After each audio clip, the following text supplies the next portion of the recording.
The nice thing is Brian has the VOD that he can sync it to as well. He can just find a portion of it and try to get the timing down.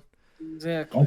It'll be fine. It'll be fine. He's a grown-up. He knows, yeah. He's an adult man. Yeah. That's the worst kind of man. The worst. Seriously, man. That's one would argue that that's the only kind of man, because if you're not an adult, then you're a boy. Or an adolescent. My age? Or an So adolescent.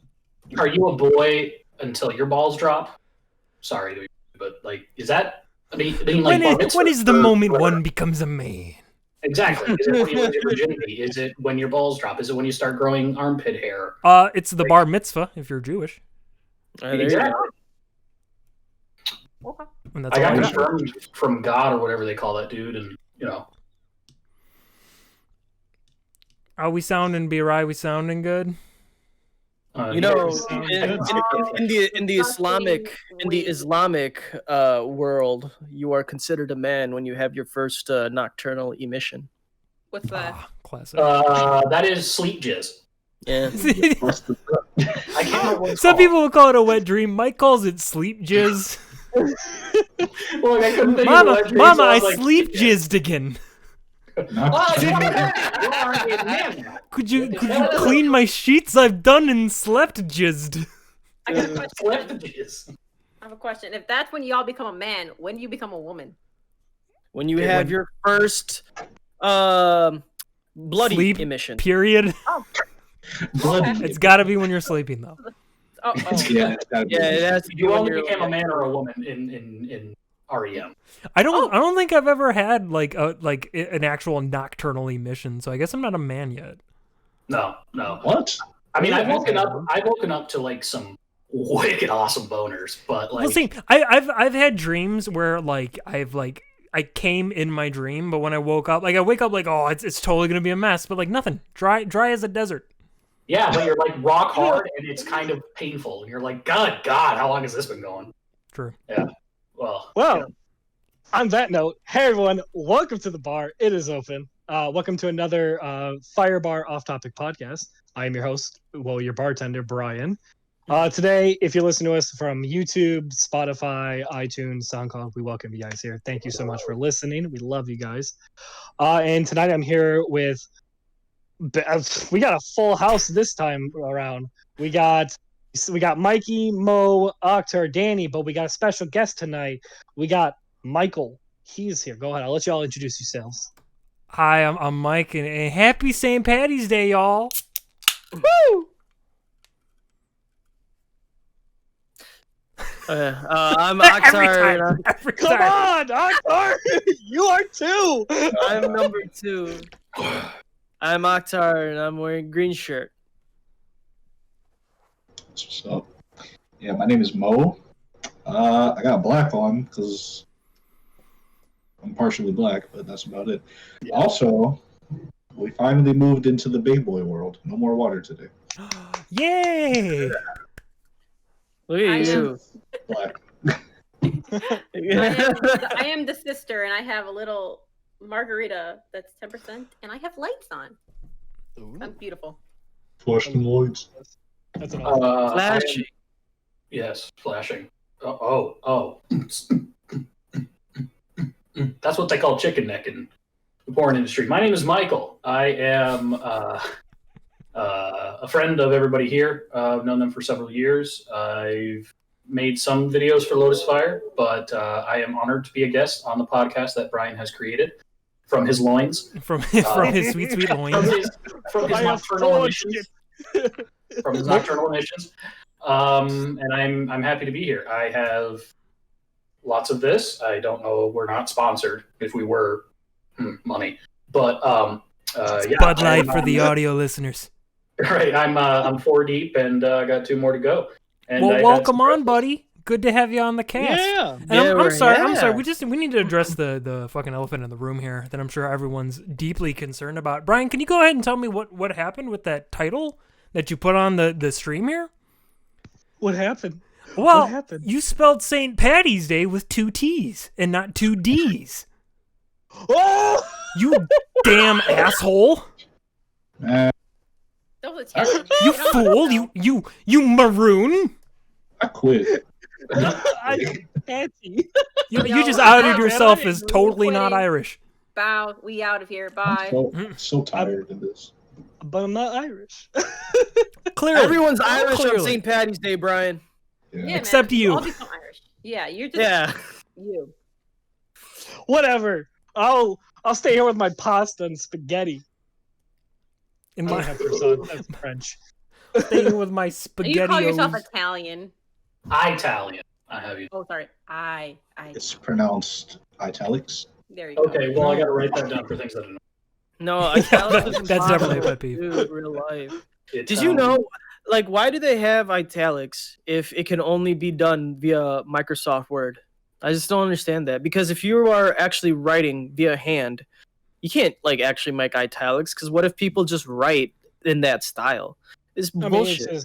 I mean, italics is just like slanted text, right? Isn't that what Yeah. that is? Yeah. It's not, though. It's like curvier as well. Not cursive, though, but it is curvier and it's slanted. I read books, okay?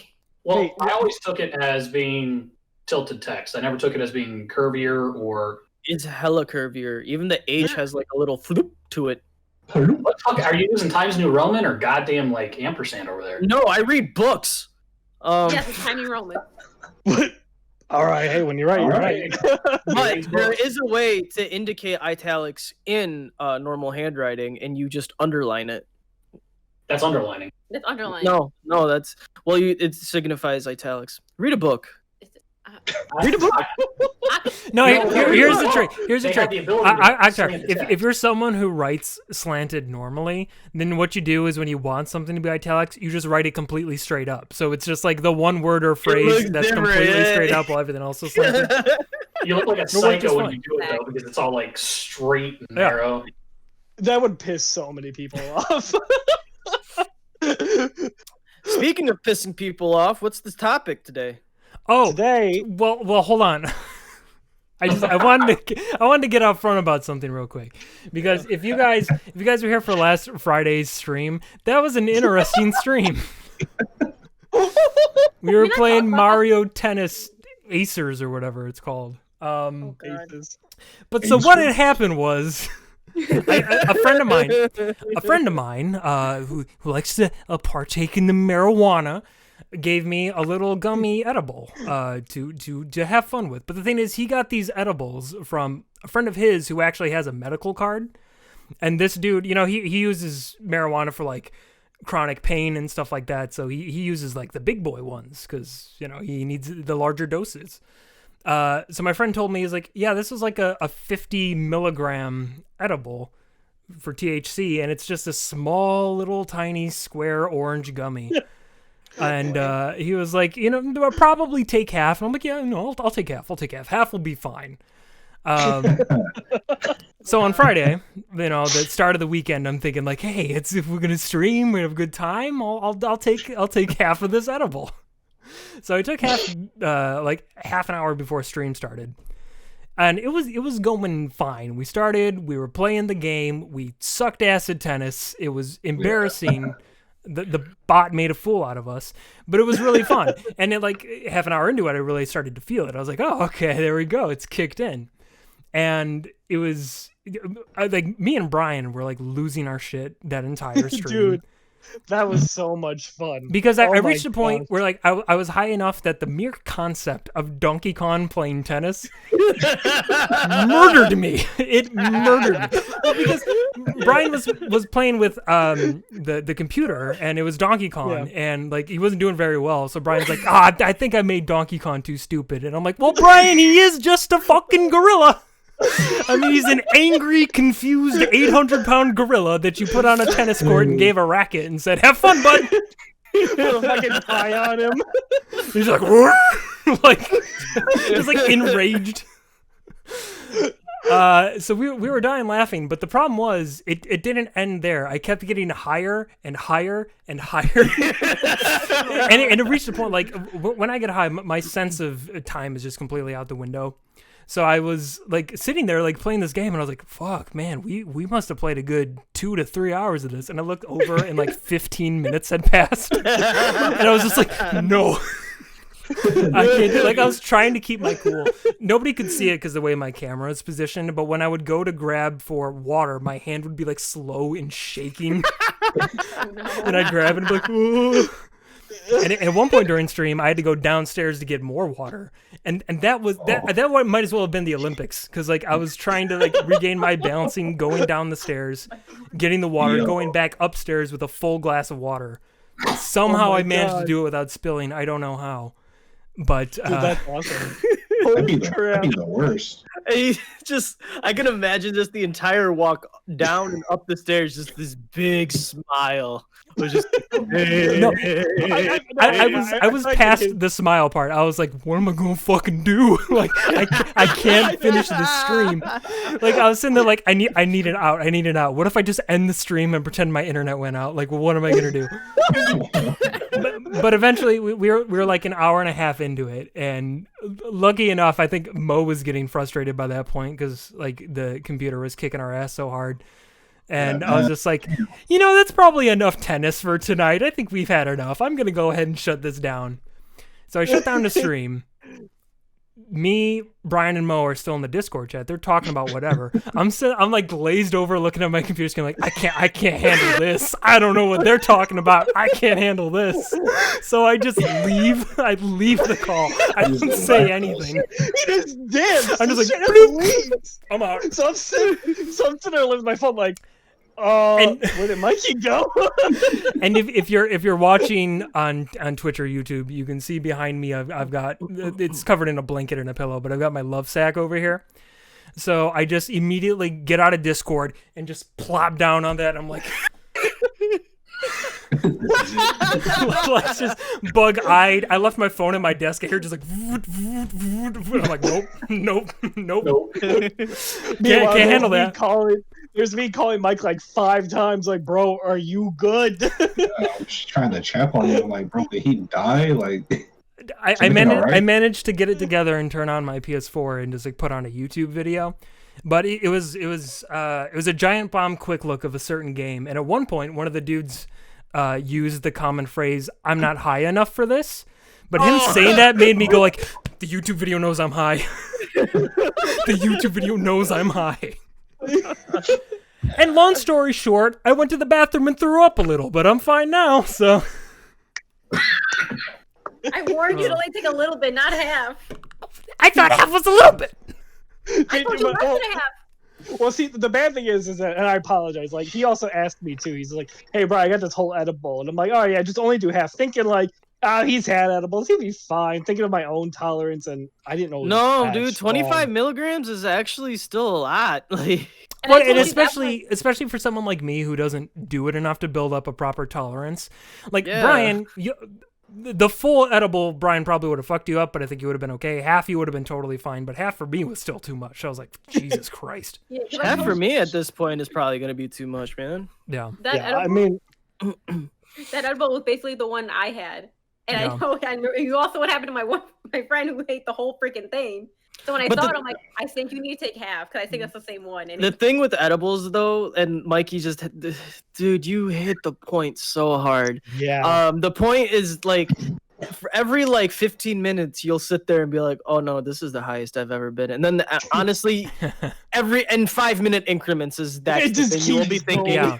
You will just be thinking that, like, oh yeah, this is actually the highest ever. But it sucks because when I get like really high, I get like kind of anxious and like paranoid. And I was having that like feedback loop where I would have a thought, it would make me feel a certain way, and then I'd be like, why do I feel that way? Because of this. And then I'd have another thought, and then it'd make me feel a way. And like it's going like 1,000 miles per minute. Yeah. It's like that fight or flight type of feeling, you know? Like I gotta go. Like an interesting point to that is Mike mentioned that when he gets really high, he gets super anxious and nervous and stuff like that. When I was younger, sorry, cat. When I was younger, when I would get very sick, which was maybe once a year, maybe once every 2 years, I had something that I called big small. Basically, your depth perception gets flipped. So things that are here that you think it's your hand, you think it's 10 times bigger than it actually is. And things that are 5 feet away from you seem like they're a mile away. And it causes nothing but panic and anxiety, and you start to freak out. When I was younger and I got really sick once, I apparently, and I remember this vaguely, I was hallucinating. I was so sick that I saw cowboys and Indians running across my living room. This was like midnight, and I was downstairs, and I was curled up on the fireplace, and I started yelling for my mom and dad. I had never been this sick, and it was big, small, and I was just freaking out. And the last time that I got really, really high was with, I'm not going to mention the name, but when I got high with them, the same exact thing happened. And they were like, "Oh, yeah, so you're one of those high people. You get really anxious and paranoid." I'm like, yeah. And so I laid on the couch in the living room of my parents' house. This was probably 7 or 8 years ago. And I laid there, and I just had a pillow over my face for probably 2 hours as I was trying to come down from this high, because this was potent stuff. And I was just like, okay, well, like the living room is like 500 by 500 and square feet. And I just can't do this right now. And it was like, there are people in my life that I have met that I would wish the worst pain and agony on. I would never want them to have the big small, because it is so disorienting to the point where I'm like, I got once where I was grabbing onto the sink in the bathroom at my parents' house. I was having big small, and that's the only thing that could ground me is I had to touch something. I had to have a tactile connection with something in order for me to come down from it. And even then, I was still freaking out. Like I look up and my vision's going in and out, in and out. So my pupils were constantly dilating. So it's just like your brain is like overworking itself because you're so sick. And then, you crawl back into bed and you wake up the next day and you're like, well, I had visions of Jesus Christ's fifth coming or whatever it is. And I'm not going to do that again. So dude, the crazy thing is too, it's just like with that kind of stuff, man, especially with like weed and edibles, I just gotta say, man, growers and aficionados of that stuff need to slow the fuck down. No, dude, that's like okay. They can keep going. Slow down for a second, man, because like I actually have like, well, Brian, I'm an actual adult, so I have to do things in the day. So like I my whole piece. Wow. Like, I just want it to like just to kind of take the edge off a little bit. I don't want to be like thinking about like, shit, man, Comcast is due next month and fuck it. Oh my god, I got like a water bill. The water bill is gonna be like $80 fucking. Like what? No, I can't get to that level. That's what I mean though. Like I like getting to the point where I'm just like giggly and just like a little bit toasty, But you get to a point where you're just like all the anxieties of the world that don't even matter to you, but you're like just like, I gotta think about everything. Dude, and for real, and the purple giraffe next to you he's trying to calm you down, but he can't. Bro, I think your weed might have been just laced with something. You're seeing a fucking purple giraffe. No, I understand where Rockstar's coming from. Go ahead, Brian. I was saying, I had probably one of my worst highs I've ever had, and poor Mo was the trooper who navigated my ass home from that. He straight up was. Like I was one day after college, we were at and so more of a background. I went to a film school in the city in Chicago, and I met a lot of people there, and I made some friends, and we then went back to my friend's place a few times and kind of smoked weed and stuff like that. That's where like we try to figure out productions and all that stuff. And anyways, so there was one night. Those people were not your friends. I can relate. Yeah, it was a Friday, and we were all like, yeah, we're gonna go back to I'm just gonna change his name, Benny. We're gonna go back to Benny's house. We're gonna go there. We're gonna go smoke some weed. We're gonna hang out, have a few beers, and just kind of hang out. And meanwhile, I commuted into the city. Everyone there all lived in the city, so they could have easily, go back to their apartments or whatever, jump on a quick train, go. No, I commuted. I was like an hour and a half out from the city, and from where I was, added another like 40 minutes on. So like that just shows you how deep I was, like away from home. So I'm like, all right, have no car. I have to rely on commutes. So we smoked and everything, and I got so fucking gone, like to the point where like it felt like an empty room, and when I spoke, it echoed. Like I was just, it was like I was in a chapel. I was like, what is happening? I'm being reborn, ain't I? So just the light shining down on you, and you're like, oh, Oh, conversion. Oh. Like I've never, and you guys know I have a high tolerance. So for people who don't know, I smoke a lot of weed. I helps me with my back, but I have never felt that high before. And it was getting late. I think it was to the point where it was like 10 o'clock or 10:30, and the last train out of Chicago is like what, midnight, right? If I remember, is the last one. something like About, that. Yeah, either that or I think 107 from Clybourne. Okay, maybe it's that one. Yeah. So meanwhile, I'm sitting there, I'm like freaking out in my head, like, there's no way the hell I'm gonna get back. How the hell am I gonna do that? And back in the day, I was like, me and Mo were just like kind of starting to become friends, and I called this poor kid, and I'm like, hey, bro, Mo knows more of the better teases because he actually had to help me endure it. But the last things I remember was telling him was like, hey, bro, I'm fucking gone. I have to get back to this train that's gonna leave in an hour. Like, we need to get on this train. Can you navigate me? And Mo's like, we need to get on this train. Mo's in New Jersey, by the way. Bro, you understand? We need to get on this train, and it's on you now. Am I gonna like catch a flight and parachute out onto the train? Like, what you want me to do? And poor Mo, not knowing a lick of anything about Chicago or how to get me back to any of these like subway stations to the actual getting train and getting back. So, I'm like, all right, walk. Yeah, so he's like navigating me. He's like, okay, where do you have to go now? I'll say, I gotta walk through this door. Go through the door. Okay, open the door.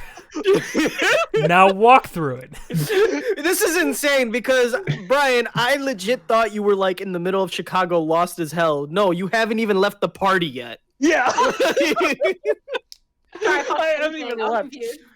I didn't know where I was anymore. But from how Mo explained it, he was like, it was like a play-by-play for everything. He's like, hey, where do you have to go next? Well, Mo, I have to turn down this block and walk 4 blocks down that way. And Mo's like, all right, let's do that. Let's count the blocks. Oh, yeah. I didn't know what else to do. Like, you should have just stayed wherever you were and been like, yo, I'm really messed up. I just stayed the night and leave in the morning or something. Well, honestly, why didn't you just use GPS? Bro, I couldn't comprehend what GPS was. Yeah. Oh my God. Like, I want to say, Mo, thank you for helping Brian out, but like, dude, like, I help this guy too much. Well, the crazy. You know what it was, Akhtar? Brian was trying to get GPS, and he just saw GFM. God flash Mo, that's who I need. This will get me home. Bro, help me. But dude, I was so gone. Like I blacked out that whole travel. Brian? Yeah.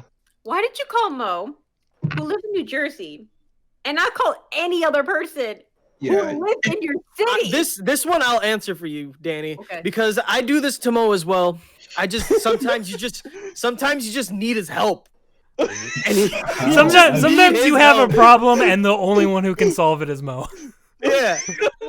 Like, I will look at him, like when my camera wasn't working, for whatever reason, I didn't go to any of the more technologically intelligent people. I don't know what gravitated me towards Mo, but I was like, Mo, I need your help. I need your help.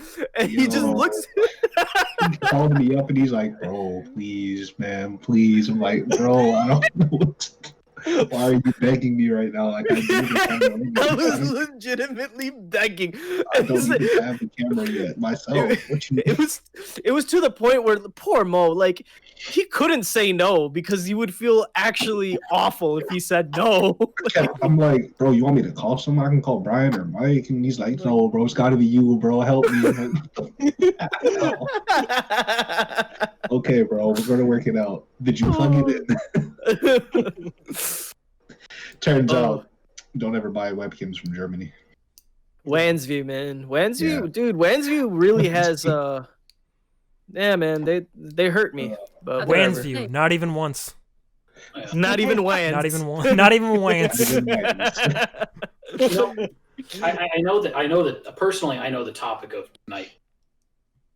podcast. So I'm gonna tend. Yes. Word, Yeah. word, Yeah. word. I was about to say. I was gonna attempt to segue to that. You know what's? I forgot what I was gonna say. The smoothest segue in history. Oh man. So everyone, we have a topic tonight that we're going to talk on this off-topic podcast. We got a topic. Right. So I asked these guys in chat. We have like a little chat that we talk to. And I asked them kind of think of what is some of their pet peeves, and I kind of want to explore what pisses all of them off. Oh, let's go. Yeah. I think one of the things that really pisses me off is when it comes to weed, being high, just being way out of it, is it seems like in that moment the world is this is, and I deal with anxiety and depression all the time, and I have no shame because so like the world crashes in on you, and it feels like everything that's happening around you is the most important thing in the world. Yes. But then people, and I've had people that have tried to do what Mo did for you and what Brian has done for Mike and varying other parties have done, which is try to, walk you through that high. I've had people that are just like, oh, no, man, you're good. It's like, oh, thanks. I'm having an existential crisis that I think but fucking good. I'm good. That's super annoying because people just assume that for some reason people have this weird assumption that your tolerance is on their level of tolerance, and that's complete opposite. Like I got high in college, and we smoked. It was a blend. One was AK-47 that I remember, and then the other one was there was a girl that was from California, so she had a California strain. So we mixed those together in a grinder, smoked it up. As a police officer walked by, and oh damn! what ended up happening was, and I've talked to many different people, and different people have different opinions on it, of course. But one of the most common opinions is that it can happen. It's not common, but I was high for probably 24 hours. 12 is how long I was high. And that's awesome. It was not awesome. No, quite the opposite, in fact. Tolerance is different. Motherfucking AM. It was a textbook bad time. The worst part was that the person that I trusted, that I had smoked with, lived like basically catty-corner to me in the dorm rooms. And when I went to them and I was like, hey man, like I thought we were just going to hang out after we got high. And I was like, yeah, let's do this. His exact response verbatim was, nah, man, when I get high, I like to be alone. I'm like, okay. Okay. So I went back to my dorm room with my roommate, which some people know about. Didn't really know what was happening, but I was freaking the fuck out. And I laid in bed and I think I watched something on Netflix until I was like, I think I'll sleep now. Okay. And I fell asleep. And then I woke up, went to class, still high, came back from class, felt like I was walking on fucking clouds the entire time. Like, oh, this is really nice, man. Oh, shit. And then I told this guy, I was like, I think I'm still high. And he was like, that's impossible. It's impossible. See, dude, like, what it is... Shrooms, you've done LSD. Don't sit there and tell me that kind of high isn't possible. You've gotten high on stuff that is literally chemically created in order to get you high. So don't sit there and tell me that I'm fucking A-okay. Well, that's. I mean, you're comparing apples to oranges in that regard, honestly. But like, here's the thing, man.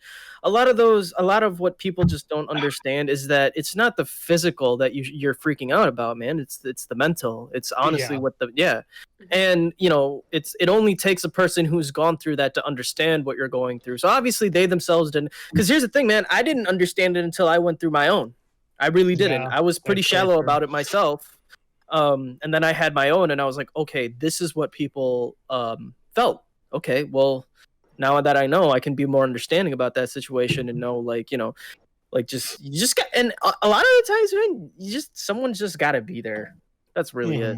And that's the problem that I had, was that the person I thought I was going to be able to potentially ride this out with, or at least walk me through it, was, as many people would call, a seasoned veteran of the psychedelics and psychotropics, and they were completely immune to that. Like they were high, but they were well within their comfort zone, and I was way out of mine. But it wasn't until I woke up the next day that I realized I am comfort zone. So what I'm trying to say is what annoys me is people that don't understand that I am literally having baby shark, having like a mental breakdown to an extent. And I went to lunch with that person, still high, and I thought you must have ate like a king. I was like, You had- I was like, she's hot. So, Bro, you must have ate like a king, though. Yeah, oh my God. not really. I think I did go to like the mini mart that was next door, and I think I stocked up on like $30 worth of like fucking sugary bullshit and paid it out the back end the other day. But it's what it is. Yeah, but I don't know. Like bad highs, yeah, they're rough, but in a weird way, they can be a little. This doesn't sound maybe a little sadistic, but they can kind of be rewarding a little bit. They're absolutely some of the best things. You're so right. Exactly right. You're so right. It's because that's where you kind of get to learn a lot about yourself. Like, yep. You know, yeah, obviously the tolerance and everything else, but like, I don't know how to explain it, but like in a weird way, you kind of like. You find out more about you that you never thought about. It lights up some of the more deep-rooted fears and issues that you have about yourself. Like it brings that to light, man. See, that's probably entirely true. The problem is, like, I'm the kind of, it's just like my biology. It's the same thing with like drinking. Like, I've gotten really drunk, but I've never been blackout drunk before because I always get sick before I get to that point. And that's how it was with like the weed. Like, I'll sooner like puke it out before I get to a point where I'm like crazy stupid high, you know? Mm-hmm. And then for whatever reason, that always helps. Like I puke, and then I feel like I've come down like fucking 30 steps from where puking I was. around, buddy. Yeah, dude. Puking it out for anything is great, man. It is. Then if you puke it out, you can like continue afterwards, and it's like the best feeling in the world. No. But don't purposely puke it out. Just you know, let it come. Oh, it's never purposeful. In fact, like I made a mess on Friday because I went to the bathroom and I was like sitting on the toilet thinking like maybe I could just shit this demon out. and then it was one of those like I'm a violent puker. Like I don't puke often, but when I do, it's projectile. So it was just like one of those things. I was like, wait a minute, it's not coming out of that. Then and it just immediately starts spraying out. So I have to do the thing where it's like, okay, I gotta like get off the toilet, turn around, try to get all this into the toilet. Bro, in one swift maneuver. Oh my God. Meanwhile, puke's like streaming, like woo, all around the bath. That's like the ceiling and shit. Oh my God! I think I'm being swift, but I'm just like spinning and puking around the bathroom. It's like a tornado. Yeah, like no, I agree. I think that's one of those things where, and over the years, I've determined by myself and through hanging out with you guys and attempting to be toasted. That I just can't unless the level is very high. So I don't know how much I can or cannot divulge. We were all hanging out, you know, and I had an edible and nothing. I didn't even feel drunk the rest of the night. You know, I was kind of like, okay, I'm pretty tipsy. But then I put on a breathing mask and fell asleep and was woken up by 4 people snoring. Throughout the night, and Oktar woke up to say, you know what, I think Mike was the only one that didn't snore, and I'm like, I didn't. You did. It's funny, that was the only person we were worried about. It's the only person that didn't snore. And I was upstairs, passed out, nice and quiet. Oh yeah, it was horrible. It was fucking horrendous. Between Brian and his girl switching on and off between snoring, and then Oktar and Mo like waking each other up with snoring, rolling over and Wait, when was this? For New Year's. New Year's. Did I sleep? Single night. I went downstairs and I grabbed the drink and I heard you all snoring. I'm like, oh, I'm so glad I'm upstairs. Yeah, we're all like kind of passed out on the couch. I think we went to bed around 4 or 5, and yeah, I mean, I got like 3 or 4 hours of sleep, but like, that was the best sleep of my bro. Like, I don't know, other than the throwing up parts, but you know, it was so good. Okay, so I got a question, Mike. Do you remember the horrible garbage that came out of the back end of me the next day that you Oh, yeah. like. I told yeah. people, I was like, don't use this bathroom. Yeah, Yeah, you were very proactive about that. You're like, everybody stay away from this fucking bathroom. Yep. Yeah. And If you it's one care of for those your things life at where- all. Right, and like I don't tend to vomit when I drink. It depends on what I'm inhaling. So I vape a lot, but depending on what it is, like I switch from one vape to another, and I haven't had nearly as many problems with dry heaving and vomiting, which is great. But it turns out that I have what they call the beer shits.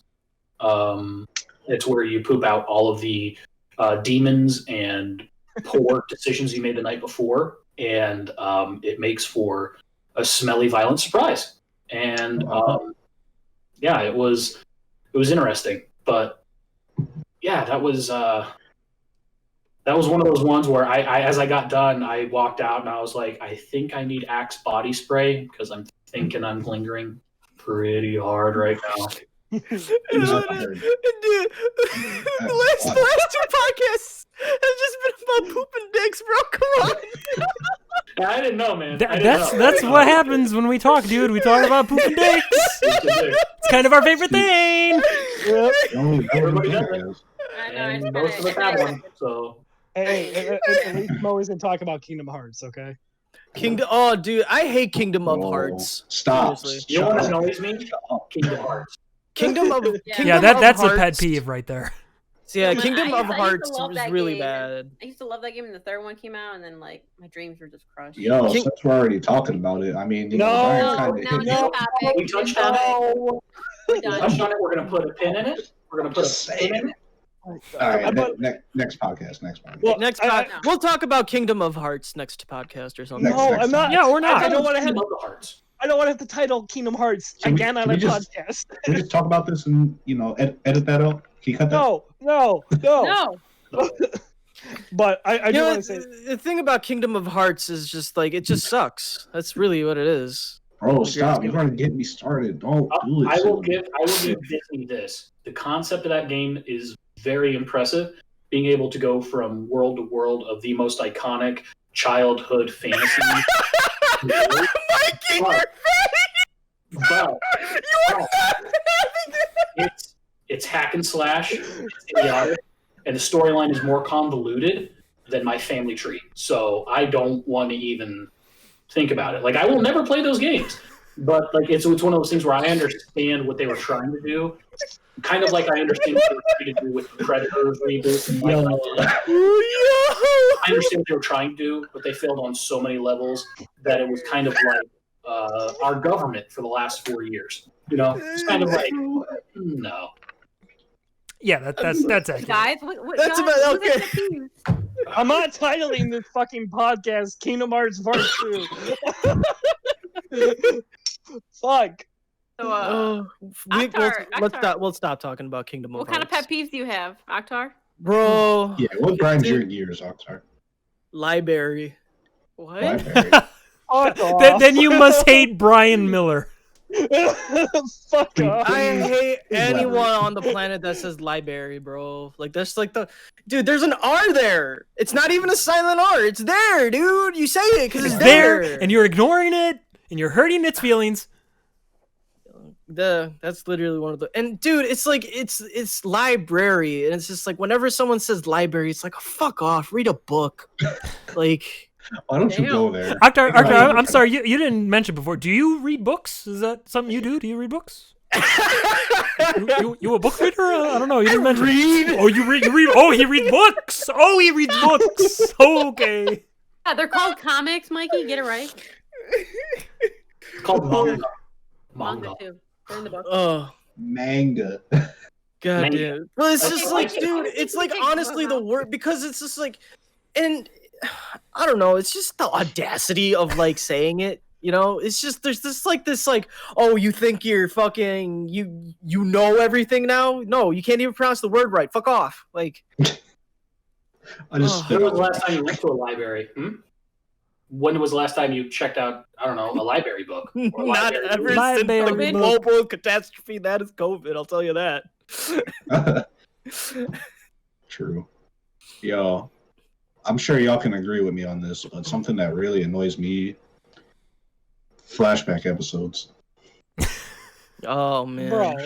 for anything. For anything. I like I flashbacks. I already saw the shit, right? go watch Naruto. Well, wait, okay, Watch wait, the- wait, Okay, no, those flashbacks, Okay, but those okay. flashbacks, they're like actually important. So like, Yeah. Well, here's the question though. Here's the question. When you say flashbacks, do you mean when you're just getting like background information that you haven't seen before, or when it's literally flashing back to something that was already shown? already seen, yeah. Because yeah, Honestly- that second one sucks. I actually do like flashbacks Oh. where it's like here's Yeah. new background information. And you're Yeah. like, oh shit, Yeah. this is That's cool. good. I mean, that can be okay, but That's all spread it Naruto. out. Spread it out. Like, Naruto. Mo just doesn't like it My- because they put it in the middle of fights. not even that. Just my man's had a flashback in the middle of a fight, which was okay, but then another another character in that flashback had a flashback in the flashback. Why do you think they call him the Yellow Flash? No, The pure absolute audacity of that. Yeah, Ladies and no. gentlemen, we just killed Mo. He just like took off his headphones. He's it done. pisses me. I'm sweating because of this. Like, I I can hate see it. that. I I will can see the agree. vein in I your will agree forehead. with Mo though. I will agree with Mo. I will half agree with Mo. And the point that you brought up, Mikey, is a flashback that shows shit that you've already seen. Is just like, yo, why did you even come out with the episode this week, guys? Like, Right, really? like, I know But if my it's- man's got the nine but tails new- with him. Shut But up. new background information, that is key, bro. And Mhm. dude, 90% of like what Itachi did was all flashbacks, like that. And Itachi's like one of like the most amazing characters in Well, all of Naruto. It's See, true. that's the bad thing Um, about a lot of long running anime, especially, is because you run into that problem where they're just desperately trying to pad for time. Because usually it's a show based on a manga, and they're catching up to the manga. So they're like, "Fuck, how do we pad this out? We need to wait for new material." But it's made especially bad nowadays when you can actually like binge watch a show. Because again, back in the day, you at best watch this shit, like once a week as it was coming out. It was a little different in America if you watch stuff on Toonami, because then it was every like weekday or whatever. But usually it'd be like shit happens, and then you wait a week, and then shit happens, and you wait a week, and then maybe there'll be an episode with a flashback of something that happened a few weeks ago. But by that point, you've probably forgotten anyway, because it's been a month. So it's like, eh. Yeah. I agree. I think that. What is this? What are you I'm doing? see a trying Mo? to trying to get the cat's attention. Look at it. Mo, focus on the There's a- conversation. All right, I'm sorry. I'm saying this guy's just fucking. It's like he's a DJ. Like I don't know what he's Yeah, doing. like Yeah. So one thing that I can say is that I have gotten 10% apparently through One Piece. Now, One Piece is a show. One Piece is a show that has 1,000+ episodes, which It's a masterpiece. Well, 1,000 Why? chapters. I think the episodes is 9 something. 965. Okay. Anyways, so what I was trying to say before I was corrected by mathematician Mo was that what happens is in the first 100 episodes they do flashbacks, but it is exactly what Mike said, which I agree with, which is okay.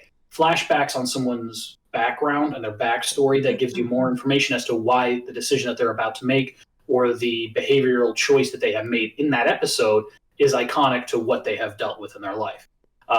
My biggest one is Chopper. Chopper in the second to last arc that I watched was a character that is literally a moose that can transmogrify into Reindeer. dude, he's a moose. All right, look, moose. He's a Reindeer. rain moose. Reindeer. he's a stag. Thank you, Mike. Yeah, I think you said moose. Rain if you moose. did. Yeah, he's a free range moose, as they call A it. rain moose? A rain A moose. rain moose? Does he like help Yes, Santa Claus? No, he helps Santa Claus, and then is a giant freaky creature that people try to hunt.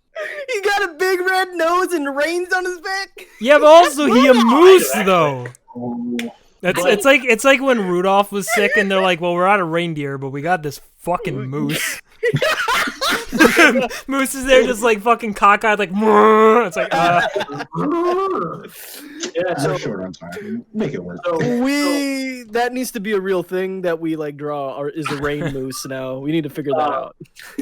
right, and like with Chopper, they have this ongoing arc that is in chronological order. But then what they do is, in order for you to feel for the character and understand what they're doing, they do like 2 to 3 episodes of their backstory and why they did what, how they became to be in the situation that they're in, which I completely respect, because that allows me to develop a relationship with that character. Sorry, Zack Snyder, your film's probably going to suck dick. Doesn't matter what you do. Yeah, it is. Yeah. I hate that motherfucker. 4 hours and 2 minutes of my life is probably going to go bye-bye this weekend. So what I'm saying is, like, Mike is 100% correct. When you have a backstory that needs to be told that hasn't been told so far, and you kind of backtrack to it, that's fine. But if you go back to, like, Luffy just being like, no, Luffy, and then he's just like, oh, by the way, you remember this fight when and this stuff happened? It's like, I don't need to know that. I'll go a step further too, and say that I really enjoy when shows do flashbacks where they show you a different perspective or like additional information of maybe a scene you've already gone through, especially if they do it in a fun way. Like, for example, I've been doing a whole like Marvel rewatch that I finished recently, but I wasn't able to watch the Spider-Man movies because they weren't on Disney Plus. But I did end up renting Spider-Man: Homecoming on Amazon last night, and it's a lovely movie. I love that movie. I wasn't so into it the first time I saw it, but I was just in a bad mindset then. But watching that movie, it did something really fun in the beginning where it shows, like, Peter's just like filming shit on his phone, and it shows his perspective from like Civil War with like people fighting and stuff, and you see like additional details and shit. I'm like, that kind of stuff's fun. Or like, Breaking Bad's done it a few times where maybe as a cold open, they'll be showing a scene from the past, but it's like something you haven't seen before, but you know exactly where it takes place and when it happened or whatever. Kind of like that's how Ozymandias starts out that episode, because it shows a scene from when they were out on the desert, out in the desert. And I think they were stuck there for a while. But stuff like that can be really fun if like flashbacks are used in a clever way to introduce like plot relevant information. But yeah, if you're just showing shit that you've already seen and it doesn't add anything at all, then it's terribly frustrating because it's just filler. Grow up, like, stop. Right. Which is, I assume, 90% of One Piece. My guy, come on. Oh no, One Piece is fucking long. There's a lot of story that it tries to. It's so good, bro. After the first 500 episodes, I swear it's good. Bro. Hold on. Mo, at this point, you know what my pet peeve is? Fucking One Piece. Mo, listen, I want everyone to watch it. Can you not make people hate this show? Please? Bro, it's good. What are you talking about? I know, but don't say it's good after the first 500. We gotta hook them now. You know what? They don't know. Okay, I just gotta say this real quick, because you know what really bums me out? I think it's too late for me. I think I missed the boat on something like One Piece. And to be fair, I think I missed the boat on a lot of those shows, because I'm gonna be completely honest.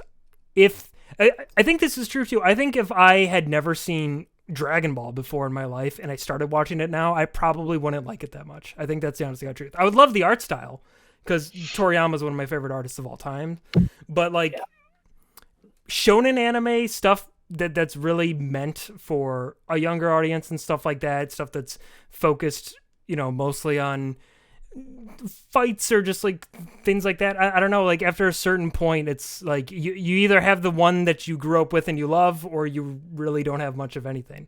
And for me that was Dragon Ball. For some people it was One Piece. For some people it was Naruto. But despite the fact that those shows are different and have different strengths and weaknesses, they kind of fill a similar like role in that sense. And I do think it's just one of those things where some people might love them all, and that's great. I'm almost a 30-year-old man at this point, and I've read over 100 chapters of One Piece, and it's not that I think it's bad. I think it's a perfectly fine thing, but it doesn't make me feel the way that I felt when I was 6 years old watching DBZ on Toonami. Yeah. And it never will, because that part of my life is gone. I'm not going to feel that again. That's kind of why Mike owns all of DBZ Kai, which is the fillerless and more straightforward stuff.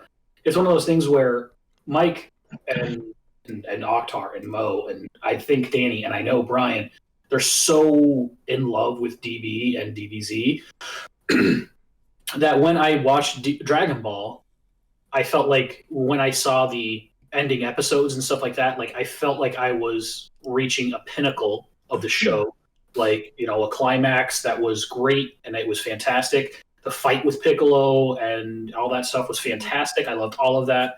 They didn't have too many callbacks. The animation was great. I've even drawn stuff from that anime, and I love it. Good. But then you turn into DBZ. Oh my god! And then you get like godliness. I know. But then literally, Mike gives me 6 to 8 fucking DVDs that are 2 to 4 DVDs per case of DBZ Kai, and I'm sitting there. I'm like, I'm 20 episodes in. And this fight is literally the first 20 episodes. Like, I don't fucking know why it takes so long to just get to the point where Frieza gets a shit pushed in by Goku after he's on planet Namek. Yeah, no, but I totally agree, and it's one of those things too that like DBZ got it the worst because when it came to how they did filler back in the day, back in like the 80s and early 90s. There wasn't a whole lot of filler arcs. There were some, but a lot of times filler was just interspersed in the actual like real plot that was happening. So you would have really long drawn out fights, really long drawn out power up sequences, stuff that like you could try to cut down, but you can't really cut out. So even in Kai, that shit goes way too long. I will say, and I know I've got my bias, I know, but this is another thing that like kind of bugged me about One Piece is from a story standpoint, I think One Piece is masterful. I think the way that everything's set up and paid off and like thought about, I think it's really, really, really well done. Like my mind is blown by how well thought out One Piece is, and I respect the hell out of it. I do not like Oda's paneling when it comes to the manga. I don't know if you guys have ever read the manga or if you just watch the anime. Yeah. It is so hard to follow what is going on in the manga sometimes because while there is a lot of detail, that can be a detriment because you got all this stuff in the background and you're like, wait, what's happening? What character's doing what? The fights are not paneled very well. There's not a lot of flow to it. It's all the exact opposite of stuff that you would see in a Dragon Ball manga. Like you can pick up any Dragon Ball book. Like, and honest to God, next time you guys are ever out in the wild after COVID is done and you see a Dragon Ball manga, pick it up, open to a random page, and tell me you're not immediately sucked in. The paneling is so well thought out. The kind of like the way it draws your eye to what's happening. Like it's incredible. I get that the story is bare minimum in Dragon Ball. I understand that. But the art in paneling is so masterfully done. There's a reason why it's as like big and popular as it is. There's a reason why Dragon Ball went on to influence things like One Piece or Naruto or whatever. It's masterfully done, and I think in a lot of ways the anime doesn't do it credit. I can agree with that. Absolutely. Yeah, no, and the funny thing is that the reason I even started watching Dragon Ball was when I would go visit Mike, wherever that may have been, even I don't know if we started in college or not, but when I would go and visit Mike, what we would do after his parents would go to bed is we would grab 1 to 2 DVDs of Dragon Ball movies and we would go watch them. Like, we watched the Broly movie in theaters, which is still my probably top 5 favorite. So fucking good. That one's delicious. It's incredible. I mean, I don't know how you can beat the fucking anyway, so like it's incredibly well done. Like anything by Studio Ghibli, whatever the fuck you want to how you pronounce it, is right up there with it. But like you get the one where he's fighting Beerus, I think is his name. That one is incredible. You get half of the different fucking movies that Mike and I have watched. And Mike doesn't own the shitty movies, which there's like 2 to 3 shitty movies. It's quite a few of those too. It's quite a few of the like Resurrection, I think, is one of them. I think Resurrection Z or some bullshit was like Resurrection F. Well, we watched that one. That one's fun. It's just pointless. Right. Well, there was one that I asked Mike specifically about because it was on Funimation for free, and I asked him, Mike, you told me you're like, don't watch it, it's horrible. But like the DBZ movies are so enticing because you don't have to know shit about the world in order to just dive in and be like, these guys are stupid powerful and they're fighting and they're like moving at light speed all around the map. And, dude, these motherfuckers are throwing hands, bro. Yeah, it's awesome. It's incredible. You know what? This is going to lead into another pet peeve of mine, and it's something where I think it's a trend I've noticed with specifically like online communities when it comes to talking about shows or anime or any kind of entertainment is a lot of people don't seem to realize that different shows and pieces of media have different purposes behind them. Like they're not all there to fill the same role, right? Like you don't watch a Dragon Ball movie expecting to get fucking a Breaking Bad plot, like it's you go in expecting certain things, and I think like it's totally fair to like that. Like I think it's fair to like shitty shows or movies if you get a form of like entertainment out of it, but it's understanding that you're watching it for a different reason than you would watch Citizen Kane or a classic movie or something a little more like cerebral. But a lot of people will use that as like a case against different shows. I see that all the time. Recently, there's been kind of a resurgence in like One Piece versus Dragon Ball because a bigger YouTuber did like a video on it. And you get a lot of people like unfairly shitting on different ones for different reasons, but it's like, well, they're going out to do different things. Like, Toriyama didn't make Dragon Ball thinking about like, okay, here's the end and here's what I'm going to build up to. Like it started off as a little like one-shot manga that had one arc and it got popular. So they're like, make more. And he's like, okay. So like it was never meant to be very specifically planned out, and it was never meant to be a super long series. So because of that, you don't get a lot of like super well thought out plot lines where it's like, oh, it was set up in episode 1 and paid off in episode fucking 356. Like that was never the point of it. So it's like it's weird to say like, well, the Dragon Ball is worse because One Piece is better writing, and it's like for what it's trying to do, sure, but they're trying to do different things. You know what I mean? It's an apples and oranges comparison, and that's a pet peeve of mine. Is when I see people online are like, it's fine to discuss this stuff, but to say one is definitively better than another one when they're doing different things, it's like, I mean, you might as well say like, well, I think Little Mermaid is better than The Sopranos, and it's like, not nearly in the same ballpark. It's fine to like one more than the other, but yeah. Little Mermaid is actually better than Sopranos. You have an italic in here. I don't know if you got pissed off the only 2 italics we got. Let me tell you right now, just the beginning theme of The Sopranos is better than The Little Mermaid. All in all, completely. Nah, have you seen Little Mermaid? TOS, right? Oh, my man. I agree with that. I think that the biggest thing is that online communities in general, which is something I did put on my list of 30 now, but online communities as a whole seem to have this very drastic different opinion about things. And it's obviously based off of their own opinion, which I understand. Everyone has their own opinion. Everyone's entitled to their own opinion as long as it doesn't do harm to them or to others. But the problem is that when you get that online community is so looking at it as almost like it's gospel, like it's a religious thing, like it is the end all be all of good entertainment.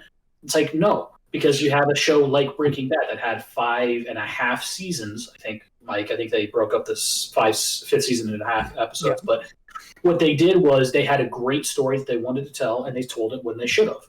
But then you have series like One Piece that has nearly 1,000 episodes, which could all be entertaining. Don't get me wrong. I've enjoyed watching it, but it's not something that keeps bringing you back because there's not an end in sight. That's the thing that I have a problem with, and that's where a lot of online communities get different opinions. Is because when you compare, like you said, Dragon Ball to this or Naruto to this, it's one of those things where you're looking at way two completely different things. They may be anime, they may be a manga, but the problem is that you're looking at it from the perspective of someone that is looking at it as though it's great. And it's like, but you have to understand that some people don't have the time to put in 965 effing episodes. Some people just want something that's going to be surmised in 3 to 4 seasons. Some people just want one. And I know Mo doesn't agree with that, which is fine, and that's why we can have a discussion about it. But he's wrong. What was it, Mo? Didn't you say like you can catch up to One Piece in like a month if you watch like 28 episodes a day or some shit? If you watch 10 episodes a day, starting right now, actually, in 3 to 4 months, you will be caught up. That's the thing. I don't have 10 episodes a day for 3 to 4 months to put into that. I'm a 30-year-old person. I'm paying rent. I have to pay all of my bills. I also have to think about what stimulus I'm going to be able to do. I'm trying to buy a house. I don't have time to think about 10 episodes. You know what I'm going to watch? I'm going to watch something free that's an hour and a half long that I can sit there and I can fart while I'm on my couch and I can go pee when I need to. You can fart while watching One Piece. There's no law. No, you can't. Because if you miss one piece of One Piece, then it's not one piece, it's 5 pieces. We can watch something better like Konosuba. The fuck is that? Yeah, I don't know what that is. It's a new fucking anime that basically like makes fun of other animes, but it has like actually story and everything. It's fucking I'm about to hilarious. make fun of you. Get out of here. We're What's talking up, about One like Piece. what's it called? It's better One than Punch. Gingaya? How you say his name? Blonde, white hair dude. Gintama. Gintama. Chama. Yeah. Where he parodies all like main shonen animes. Like, I don't have a problem with people that have different opinions, obviously. I don't have a problem with that. That's why I like to give Mo shit, but I don't disrespect his opinion. Oh, I got a problem with that. I'm sorry. I know you do. But I'm also entitled. Well, yeah, I think the overall point I was trying to make is that there's obviously subjectivity that goes into everything. And at the end of the day, like, I'm the kind of person, if you ask me what my favorite movie is or what my favorite show is, I don't have an answer for you because they all, like, I like a bunch of ones for different reasons. They fit different roles. Mm-hmm. Like, it's so weird to say, like, oh, this is my favorite movie, but it's a drama, and sometimes you just want a comedy. Like, so, and if you're looking for a comedy, this is no longer your favorite movie in that regard, you know? So it's just, I don't know. It's more compartmentalized for me, I guess. No, absolutely. Factual statements. Yeah. I'm sorry. Well, no, I was gonna say, I think a lot of people where they just get clinged to one thing and they feel like they just have to protect it. Yeah. And that brings me to a huge pet peeve of mine, which is something that I've recently discovered, and it's very to an extent it's painful for me, but it's something that I've noticed more and more as over the last year, 2, 3, 4 years, which is corrupt industries. Corrupt industries, such as the movie industry with the Me Too movement, corrupt industries such as the whitewashing of varying awards, whether it's music or movies, the corrupt industries of gaming. Corrupt industries are annihilating anything and everything that I care about. Now, sports ball, Nebraska. That is my team. And on my screen, Michael's on this side. Oh. No, Ryan, Mo, Oktar, Mike, Danny. So I'm right in the middle on the right side. But one thing that I've noted, I've read about is the corruption within, and I'm not going to try specifically about sports ball, but it's Nebraska football, and the fact that, and this is just obviously a piece, but this kind of goes into a lot of other industries. There was a famous player that played for the team that I love, that I've grown up loving, that was abusive and very violent, and he was dating a girl that went to the same university as him, and the now head football coach of the team that I love was dating this girl. This man broke into the apartment by climbing the fucking balconies up to the 2nd or 3rd floor. Athleticism. But he broke in, beat her, dragged her down 2 flights of stairs, and shoved her head into a wall until she was unconscious. He got a 6-game suspension, and the head football coach now was apparently in the apartment because it was his apartment that he broke into. Now, that is just a piece of the corruption that is enveloping everything that I've cared about. The movie industry, the music industry, everything like that. People such as Billie Eilish, who I've come to appreciate as a musician and as an artist, even they who got Artist of the Year came out and said, I didn't deserve this other person did. When you see something like that, and you can recognize the fact that there are other better musicians out there, I think that speaks volumes for yourself. Yeah. But the fact is that you go back, 2, 3 years, and the only individual of any sort of minority was The Weeknd, and he had a great song for 50 Shades of Grey. Mm-hmm. And that's when people started cutting that stuff. Well, that like real talk, that's way past pet peeve. That's a legit problem. That's not even like pet peeves are like little non-important things that bug you. That's a fucking horrible issue that needs to be solved. I think the pet peeve that I have then, if I'm going to try and be more specific, is the fact that stuff like that is so common, and it gets swept under the rug because what exists? Money. Money and power go hand in hand. And if you have those two things, you are basically untouchable. And that is a pet peeve of mine. The president of the last president that we had was an Oompa Loompa little shit fuck. And I tell you what, like people like that They are corrupt, but they are able to do so because they have power and they have money. But the fact is that goes across every sort of media platform that you can think of, every sort of medium for media and artistry that you can think of. And that's the thing that bothers me, is that the corruption is there. People don't tend to do something about it. It's only until women with the Me Too movement say, hey, this entire movie industry is completely sexist, and I have been raped, I have been sexually assaulted, I have been completely violated of all of my personal rights as a result of being a part of this. Now, that is a pet peeve of mine, because it took something like that for that to come to light. That is a pet peeve of mine. Yes, that is a fundamental, incorrect, and immoral thing to have happened. But the fact is that it keeps getting swept under the rug, no matter what industry you're looking at. And that's what bothers me. That's what makes me so furious. Game developers, AAA game developers like Bethesda, who create broke-ass bullshit games and then make you pay full price and then make you pay extra for all their bullshit. It's like, how can you sit there on your fucking high horse and sit there and tell me that I need to pay extra $15? Golden armored horse, not high horse. Golden armored horse. Hey, Yeah, the golden armored horse. Wait, which game are we talking about? Because Dishonored was a good game. That's what I mean. It's like it's a trend. It's a trend for big AAA game developers like EA. You go back 10 years, EA, no problem with them. You go back 2 years, EA has been a corrupt industry, and they have a monopoly on something. Why? Because they have money and they have power. Hey, they made The Sims, and that's all we need from EA. Right, Brian? But they made Origin. Yeah.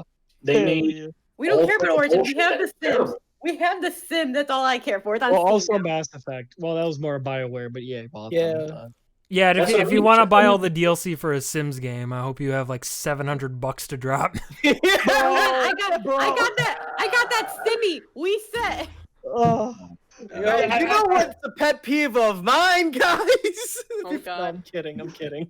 So many- This is some heavy shit. Hold on, Toby just unplugged my camera. Nice, He's Toby. right behind the computer. He never does that. Hold on a second. I'm going to mute myself. Keep doing it. well, see, like I find it funny because other Mike was talking about like his things, and I'm just sitting here. I'm like, damn, dude, my pet peeve is nothing. I'm just upset with people who don't return shopping carts. Yo, dude, I've gotten. No, I feel no. you, man. I feel My you. favorite part of that was the crescendo, because he was like as a pet peeve, and he's like talking about like these corrupt industry stuff that's going on with the Me Too movement, this that, and fucking Bethesda. Like at the pinnacle of it all, as if it's worse than fucking all the other scummy shit. Bethesda. Oh, you've burned me for the last time, Bethesda. Man, like I thought How dare you make 76? Bro, Brian is the one who got burned the most from Bethesda. Oh, that's the game they made. I was trying Yeah. to figure out what game he was describing. Like, what fucking game Yeah, did they do? 76. And then I forgot that one. I'm like, oh yeah, I blocked that one out. I forgot. I'm like, wait, they made 1 and 2, and those were really good. And then I forgot. You know what grinds my gears? You? The bad drivers.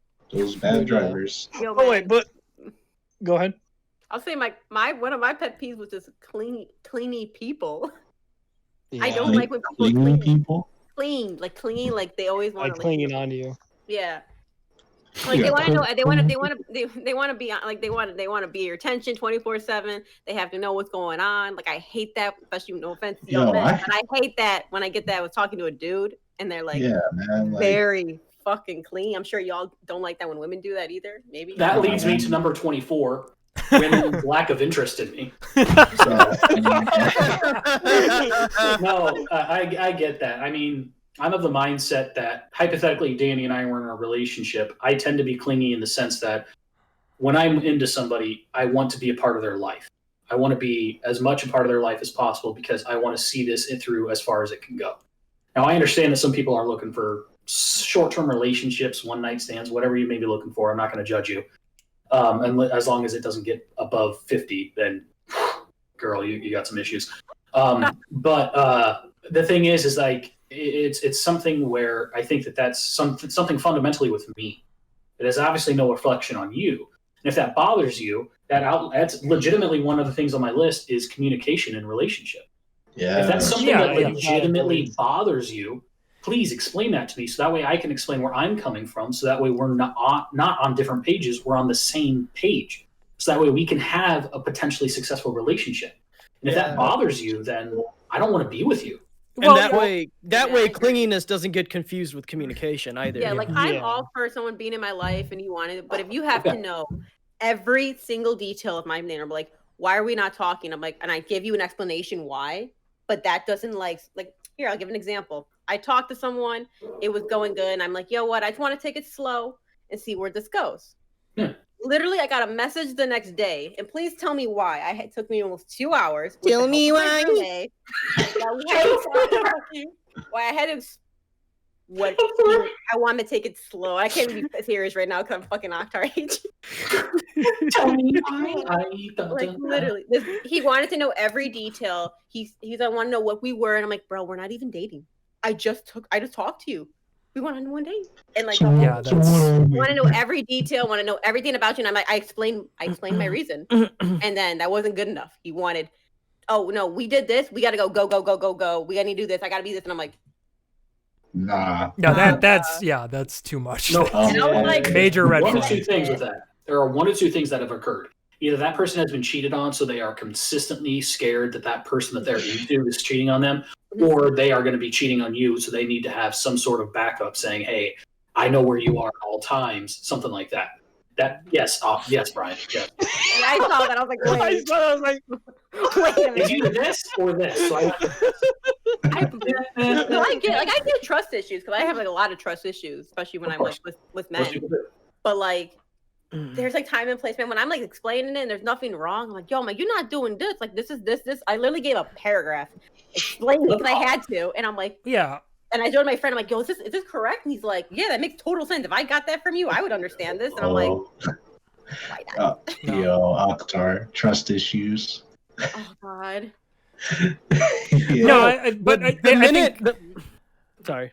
No, I was just gonna say, I think no matter what, in any kind of relationship, it's important for everybody to have their own space, because it becomes kind of a grading issue. If you don't have your own time to be yourself, or if you don't have your own friend group or whatever, like if your significant other becomes a part of just every single thing you do, Oh my. it can get real rough real fast. Yeah, preach, please preach. Oh my right. And that's what happened to me in like, I learned that very early on in high school, because like I had a girlfriend freshman year and like things were going great, but after a certain point I was like, hey, like I sometimes just want to hang out with my friends, just my friends, and that was an issue apparently. And it's just like, no, I'm sorry, like I'm totally down to share my life with another person, but I also have my own part of that life too. I'm not going out fucking cheating or anything. I just want to hang out with my friends. But right, and I think to Mike's point, I think the thing that is fundamentally missing is the fact that, I mean, and I have no problem saying this, but I was exactly like Mike's high school girlfriend with y'all for a very long time, because I wanted to be a part of every second of your life, because I felt as though that was the only way that I was going to be able to keep those friends. That's the only way that I was going to be able to keep these people in my life, and I was only going to be able to be a part of your life by constantly being in it. I realized about 4 months ago that ain't gonna have. It ain't how shit works, and that's why I have stopped reaching out to people, because I understand that they are busy. I understand that they have lives. Granted, Brian never returns my phone calls, and Brian, you've hurt me. You've hurt me deeply. No, but I'm really bad at returning phone calls. Brian has admitted that, and that's all that I want. That's all I want, is that line of communication to be open for me to say, hey, this is what I want. And if you're not able to accommodate that, that's fine. It doesn't mean that we can't be friends. Bro, it just means that we have to be able to adjust. I have to be able to adjust my dials of what I want out of a relationship, whatever that may be. And the same thing for that person. Be like, okay, well, Mike wants a little more attention. Well, and to be honest with you, man, like, here's the thing. When I've called Brian, and it's been like a couple of days, and he didn't return my call after a couple of days. That's fine. But here's the thing. He calls me up, and I pick up right away. And I'm like, hey, man. And he's like, hey, or I don't even say, hey, man. I pick up, and he's just like, hey, what's going on? And the first thing that goes through my head is, excuse me? Yeah! Excuse me? And this isn't an attack. This isn't an attack on I mean, but Brian has made it abundantly clear that he's terrible at returning phone calls and texts and stuff like that. I don't know loads of people that are like that. the thing is that, and like I said, Brian, this is So rude to me. I got a story about Brian. If we all experience the same thing, if we all experience that Brian doesn't return phone calls, hypothetically, if Brian doesn't return phone calls, Brian doesn't return texts, then we know that it's not just us, it's Brian.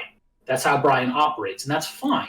As long as I'll say for myself, I am also bad at like returning like, calls and texts. I try to keep up with it and I try to get back when I can, but I'm genuinely bad at it. But I also get caught up in shit that's going on in my own life too. Yeah. But like to your point, Mike, about like being afraid of like losing friendships if you're not constantly in touch. I think that we've talked about this before, but there's a different like philosophy to it when you consider people like. Me, Akhtar, and Brian, who we've known each other. I've known Akhtar since elementary school. I used to walk home with the dude. I've known Brian since 6th grade.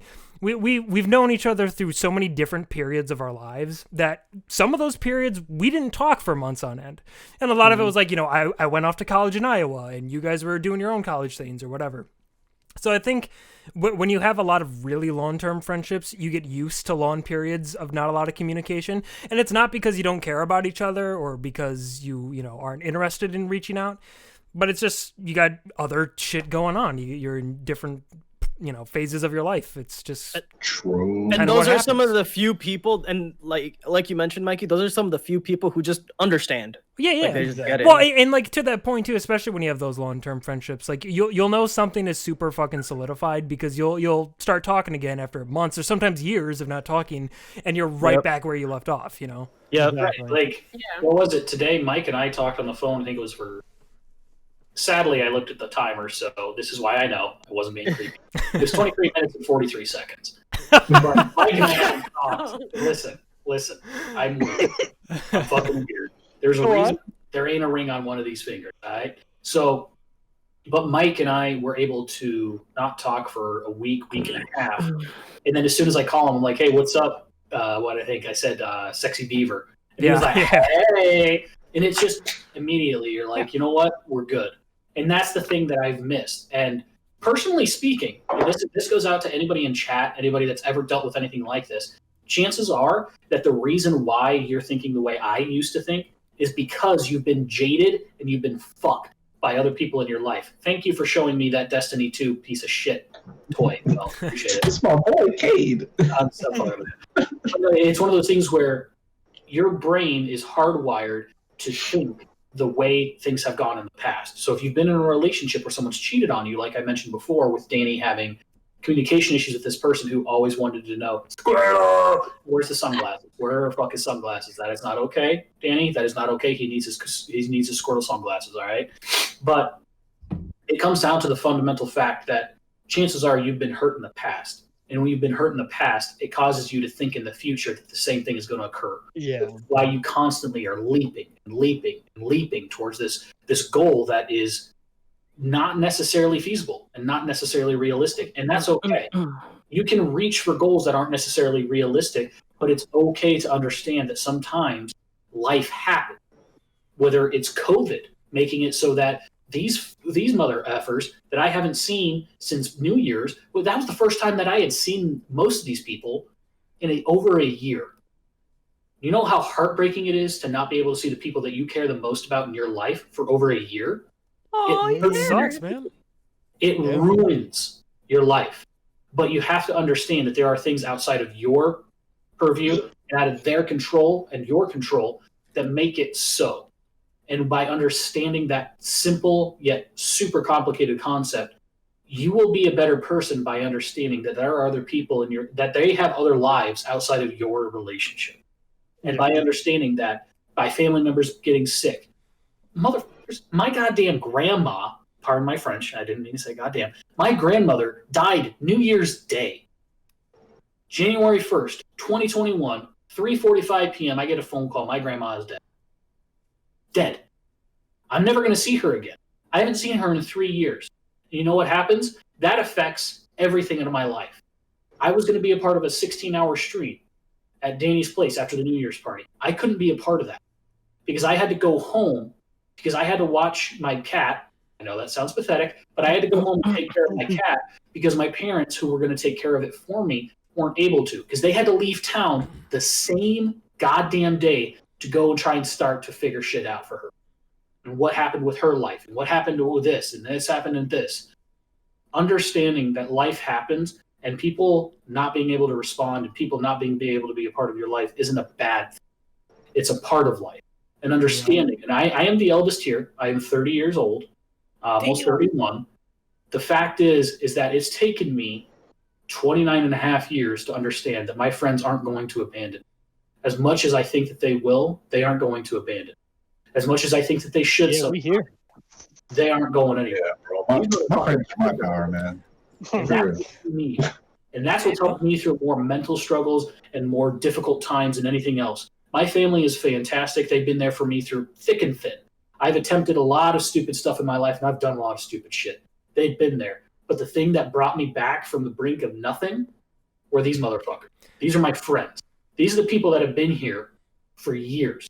I've known them for long, and these are the people that I will never forget as long as I live. I may get motherfucking dementia, but you know what? I'm going to remember the time I sent my roommate down to Mike's when Mike was working on fucking homework. And Mike, to that point, I will be a fucking Alzheimer's patient because it's in my fucking family, and I'm going to remember that. Like, hey, that motherfucker Mike sent getting an angry text. Why the fuck is he here? I'm like, I'm sorry, man. I thought he could be friends with you. And you're like, I'm working on homework. And I'm like, all right, send him back.